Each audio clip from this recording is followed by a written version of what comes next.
这天早上睡床上的时候，都给我妈打了个电话，因为我感觉她和我一边讲话时，一边人都忍不住都这样子咳出来，我都觉得她可能感冒有点恼火。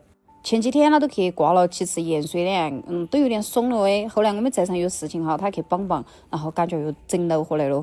起来赶紧刷个牙洗个脸，那我这还刷一下没？我接了来我们这边小诊所里面挂盐水。我们这边这小诊所里面哈，像我儿子感冒啊，还有我家老婆婆们也感冒啊，走啊家去随便挂点盐水啊，要么不严重啊去捡点药吃都好了，感觉效果还是蛮好的。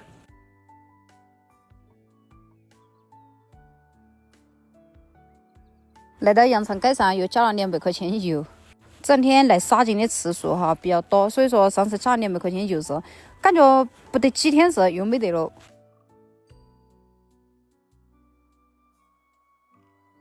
我妈煮都喂了诶，她现在河西已经天急诶，都坐河边等我啊。但是我弟还睡着，我想顺便把我家弟喊进去，喊他给我办张银行卡。我的第3个账号，我想把橱窗开通了，已经有1000粉丝了诶。我想到，多整一个账号没，多卖点出去没，然后好多赚点钱，然后又顺便把我家小小这个弟一起喊去，要不然哪一个人在屋头，桌机也是玩手机。我们家都没有回，直接来这个医院里面整盐水，我妈挂机，我就带我弟来这个银行里面办银行卡。然后我们几个又一个吃了碗牛肉粉，回家去的时候又顺便给我妈带了一碗。结果来到医院里面时候，他说他一点胃口都不得，一口都没有吃，这粉都长着瞪起的。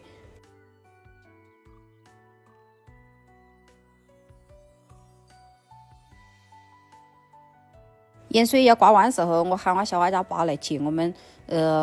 他现在已经开始炖排骨了。今天晚上我们吃排骨火锅。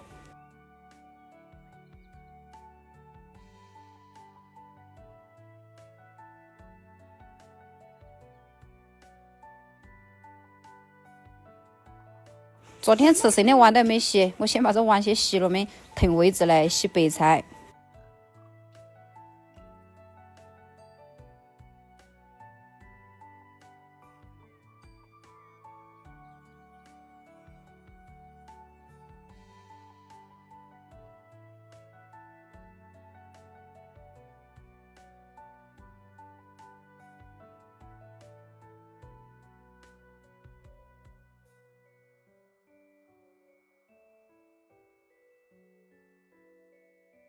本来这个排骨都好好嘞，结果呢挤点酱油在里面，菩萨真的太无语的很了。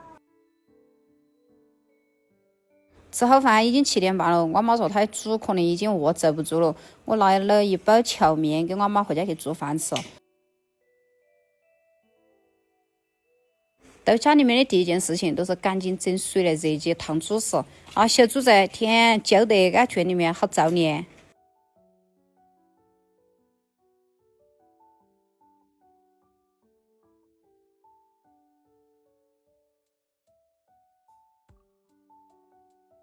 来到这圈边边时，这小猪仔拿这遮风的这块布天扯得飞快大块的，扯得烂兮兮的。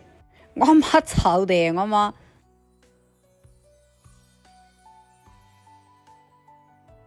哎呦，只觉得好热火呢，要等泡脚，我等脚热火。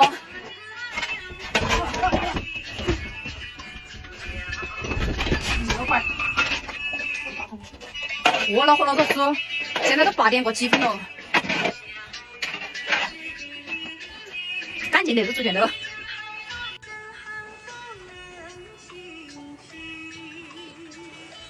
和我妈把猪喂哈，现在已经8点半左右了。本来今天晚上想该再睡的，但是我已经2天没开直播了，今天晚上我回家去开下直播。